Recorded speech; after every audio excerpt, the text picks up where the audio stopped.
أعوذ بالله من الشيطان الرجيم بسم الله الرحمن الرحيم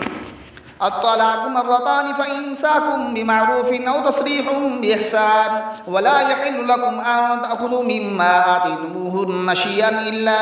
أن يخافا ألا يقيما حدود الله فإن خفتم ألا يقيما حدود الله فلا جناح عليهما فيما افتدت به تلك حدود الله فلا تعتدوها ومن يتعد حدود الله فأولئك هم الظالمون فإن طلقها فلا تحل له من بعد حتى تنكح زوجا غيره فإن طلقها فلا جناح عليهما أن يتراجعا إن ظنا أن يقيما حدود الله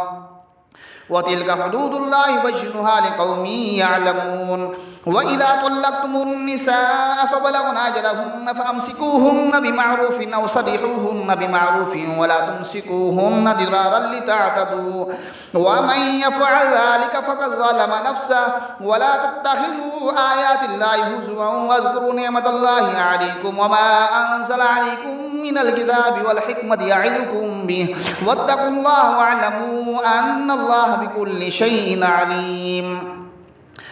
وإذا طلقتم النساء فبلغن أجلهن فلا تعدلوهن أن ينكحن أزواجهن إذا تراضوا بينهم بالمعروف ذلك يوعظ به من كان منكم يؤمن بالله واليوم الآخر ذلكم أزكى لكم وأطهر والله يعلم وأنتم لا تعلمون والوالدات يرضين أولادهن حولين كاملين لمن أراد أن يتم الرضاعة وعلى المولود له رزقهن وكسوتهن بالمعروف لا تكلف نفس إلا وسعها لا تضار والدة بولدها ولا مولود له بولده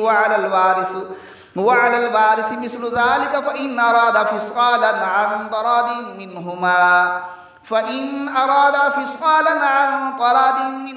وتشاور فلا جناح عليهما وإن أردتم أن تسترضعوا أولادكم فلا جناح عليكم إذا سلمتم ما آتيتم بالمعروف واتقوا الله واعلموا أن الله بما تعملون بصير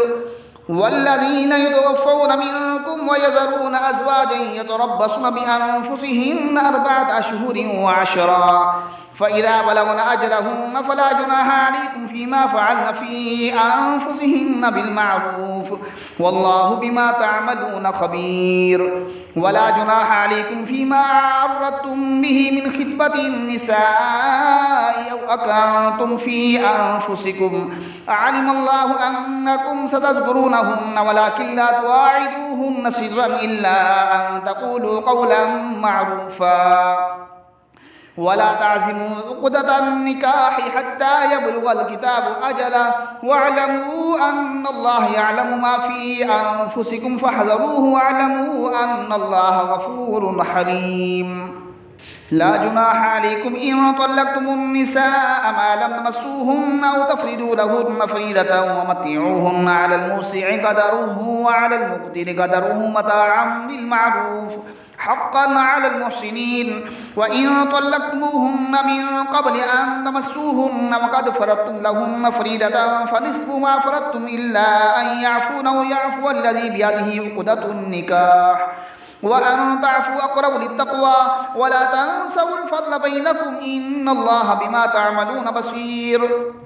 حافظوا على الصلوات والصلاة الوسطى وقوموا لله قانتين فإن خفتم فرجالا أو ركبانا فإذا أمنتم فاذكروا الله كما علمكم ما لم تكونوا تعلمون والذين يتوفون منكم ويذرون أزواجا وصية لأزواجهم متاعا إلى الحول غير إخراج فإن خرجن فلا جناح عليكم فيما فعلن في أنفسهن من معروف والله عزيز حكيم وللمطلقات متاع بالمعروف حقا على المتقين كذلك يبين الله لكم آياته لعلكم تعقلون